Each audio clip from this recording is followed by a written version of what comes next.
جب بیوی اپنے شوہر کی یہ 5 حساس باتیں باہر بتانے لگے تو پھر سمجھ لینا کہ وہ جلد از جلد تباہ ہونے والی ہے، وہ گھر بھی برباد ہونے والا ہے اور رونا اس عورت کا مقدر بننے والا ہے۔ بسم اللہ الرحمن الرحیم۔ السلام علیکم ورحمۃ اللہ وبرکاتہ۔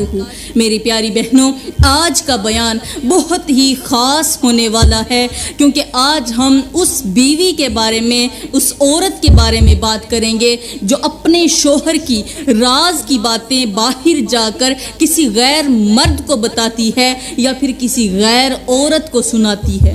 وہ باتیں، وہ راز جو ایک شوہر اور بیوی کے درمیان میں امانت ہوتے ہیں، جب بیوی اپنے شوہر کی وہی باتیں دوسروں تک، باہر والوں تک، اپنی سہیلیوں تک پہنچاتی ہے تو پھر جانتی ہو رشتوں میں کس طرح زہر گھل جاتا ہے، پھر کس طرح قیامت ٹوٹتی ہے۔ آج میں ایک ایسی عورت کا واقعہ سناؤں گی جو اپنے شوہر کی باتوں کو، اپنے شوہر کے رازوں کو باہر لے جا کر اپنی سہیلیوں کو، اپنی دوستوں کو اور غیر محرم مردوں کو غیبت کے طور پر سناتی تھی۔ پھر اس بیوی کے ساتھ ایسا کیا ہوا کہ جس نے بھی سنا وہ توبہ توبہ کرنے لگا، وہ اس سے عبرت حاصل کرنے لگا۔ میری اسلامی بہنوں، آج کا واقعہ، آج کا بیان کوئی عام بیان نہیں ہے، یہ ایسا واقعہ ہے، ایک قصہ ہے کہ جس نے بھی اسے ایک بار سن لیا پھر وہ ہمیشہ کے لیے توبہ کرنے پر مجبور ہو گیا۔ اس واقعے نے ہزاروں غیبت کرنے والی عورتوں کی زندگیاں بدل ڈالی۔ میں چاہتی ہوں کہ آپ بھی صرف ایک بار وقت نکال کر یہ واقعہ ضرور سن لیں۔ اگر آپ اپنا گھر آباد کرنا چاہتی ہیں، اگر آپ اپنے ٹوٹے ہوئے گھر کو ایک بار جنت کا گہوارہ بنانا چاہتی ہیں تو پھر آج کا بیان آپ کے لیے سننا نہایت ضروری ہے۔ اس وقت اگر کوئی اسلامی بھائی میرا یہ بیان سن رہا ہے تو میں اس سے یہی گزارش کروں گی کہ خدارا اپنی عورتوں کو یہ واقعہ ضرور سنائیں تاکہ وہ اس سے عبرت حاصل کریں۔ تو چلو میری پیاری بہنوں، بغیر دیر کیے آج کا عبرت ناک واقعہ شروع کرتے ہیں۔ کہتے ہیں کہ ایک بادشاہ کے محل کے نزدیک ایک خوبصورت عورت رہتی تھی۔ وہ عورت جتنی زیادہ کمزور اور لاغر نظر آتی تھی، اس کا چہرہ اتنا ہی نورانی اور دل کو کھینچنے والا تھا، اپنی طرف مائل کرنے والا حسن تھا۔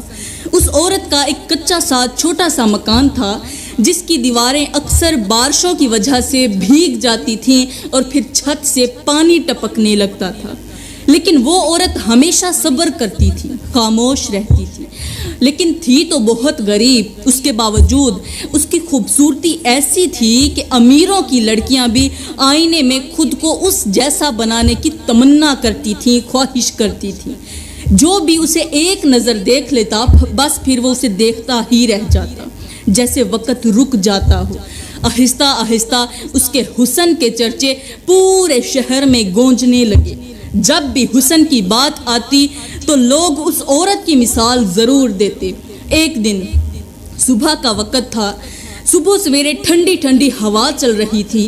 بادشاہ اپنے خوبصورت محل کی چھت پر چہل قدمی کر رہا تھا، ارد گرد کے خوبصورت مناظر دیکھ رہا تھا کہ اچانک بادشاہ کی نظر محل کے نیچے ایک کچے سے چھوٹے سے مکان کے صحن میں بیٹھی ایک پردہ دار عورت پر پڑی۔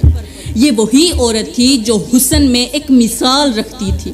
بادشاہ کی نظر جیسے ہی عورت پر گئی تو نظر نے ہٹنے سے انکار کر دیا، جیسے آنکھ اس حسن سے بند گئی ہو۔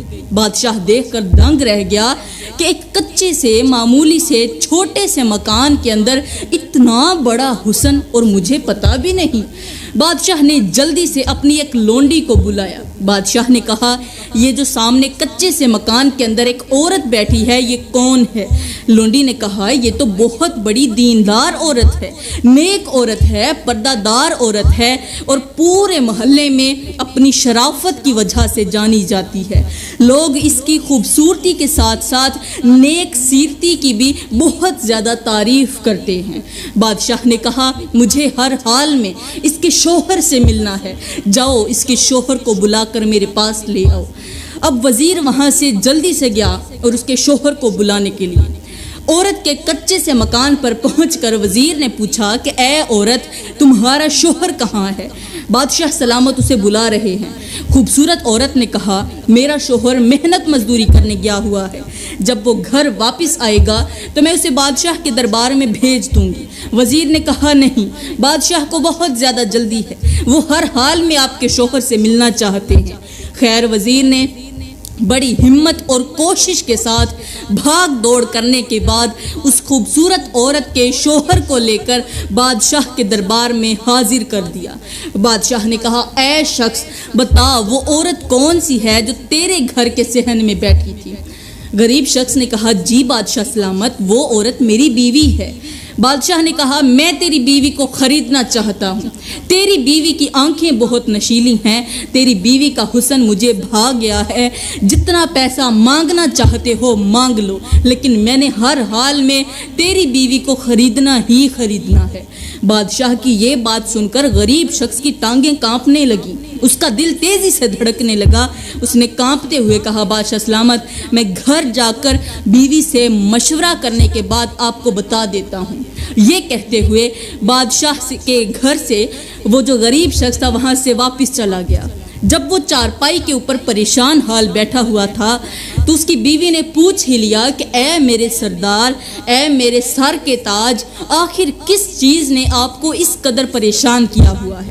آپ مجھے اپنی پریشانی کیوں نہیں بتا دیتے؟ اور ویسے بھی بادشاہ کے سپاہی آپ کو لینے کے لیے آئے ہوئے تھے، وہ کیا کہتے تھے؟ شوہر نے کہا اے میری نیک بیوی، بادشاہ نے آپ کو دیکھ لیا ہے، آپ کا حسن اور آپ کی خوبصورتی دیکھ لی ہے، اس نے آپ کو پسند کر لیا ہے، لہٰذا وہ اب آپ کو حاصل بھی کرنا چاہتا ہے۔ کہتا ہے میں نے ہر حال میں آپ کی بیوی سے شادی کرنی ہے، اپنی بیوی کو مجھے بیچ دو، جتنا پیسہ لینا ہے مجھ سے لے لو۔ پھر وہ عورت یہ بات سنتے ہی اچانک چونک گئی، کہنے لگی اگر یہی صورتحال ہے تو ہمیں جلد از جلد اس گھر سے نکل جانا چاہیے، بغیر دیر کیے یہاں سے نکل جائیں۔ میری اسلامی بہنوں پھر کچھ یوں ہوا کہ رات کے دوسرے پہر دونوں نے چھوٹے سے مکان کے اندر سے کھانے پینے کا ساز و سامان اٹھایا اور گھوڑے کے اوپر سوار ہو کر گھر سے باہر نکل گئے۔ رات کے دوسرے پہر بھاگتے بھاگتے ان کا ایک قبرستان کے قریب سے گزر ہوا۔ یہ دونوں قبرستان کے قریب تھوڑی دیر کے لیے رک گئے۔ جیسے ہی رکے تو اچانک قبرستان کے اندر سے رونے اور چیخنے کی آواز آنے لگی۔ یہ دونوں میاں بیوی قبر کے اندر سے رونے والی آواز سن کر کانپ گئے، سوچنے لگے کہ رات کا دوسرا پہر ہے، اس وقت قبرستان کے اندر بیٹھا کون سا شخص ہوگا جو رو رہا ہوگا؟ کیا پتا وہ بھی ہماری طرح کوئی دکھی ہو، پریشان حال ہو۔ دل میں خوف بھی تھا اور تجسس بھی تھا۔ یہ سب جاننے کے لیے وہ بہت زیادہ بے چین بھی ہو گئے۔ دونوں میاں بیوی قبرستان کی طرف چل پڑے، رونے والی خوفناک آواز کی طرف چلتے چلتے جب اس آواز کے بالکل قریب پہنچے تو ان کو پتہ یہ چلا کہ یہ آواز کسی زندہ انسان کی نہیں ہے، کسی پریشان حال کی نہیں ہے، کسی دکھی کی بھی نہیں ہے، بلکہ یہ مردہ انسان کی ہے۔ مطلب ایک قبر کے اندر سے رونے اور چیخنے کی آواز آ رہی ہے۔ یہ دیکھتے ہی دونوں میاں بیوی کے رونگٹے کھڑے ہو گئے اور وہ اور زیادہ حیران ہو گئے کہ آخر قبر کے اندر سے آواز کیوں آ رہی ہے۔ جب قبر کے بالکل قریب پہنچے تو ایسے لگ رہا تھا جیسے قبر کے اندر جہنم کی آگ جل رہی ہو اور اندر سے ایک مرد کے چیخنے اور رونے کی آواز آ رہی ہے۔ یہ دونوں میاں بیوی قبر کے بالکل قریب جا کر بیٹھ گئے۔ ان کو پیچھے بادشاہ کا بھی ڈر تھا، لیکن ان کو یقین تھا کہ بادشاہ قبرستان کی طرف ہرگز نہیں آئے گا، لہٰذا ہم قبرستان کے اندر محفوظ جگہ پر بیٹھے ہوئے ہیں۔ ان دونوں میاں بیوی نے قبر کی طرف رخ کیا، وجہ جاننے کے لیے وہاں بیٹھ گئے، لیکن قبر کے اندر آگ جلی ہوئی ہے اور اندر چیخو پکار بھی ہے۔ اتنے میں اللہ کا کرنا ایسا ہوا کہ اسی قبر کے اندر سے ایک موٹا سارا سانپ نکلا۔ یہ سانپ آدمی کے قد کے برابر تھا۔ اس کی جسامت دیکھ کر اندازہ ہوتا تھا کہ یہ کوئی عام سانپ نہیں ہے۔ اس سانپ کو پھر اللہ تعالیٰ نے بولنے کی طاقت عطا فرمائی۔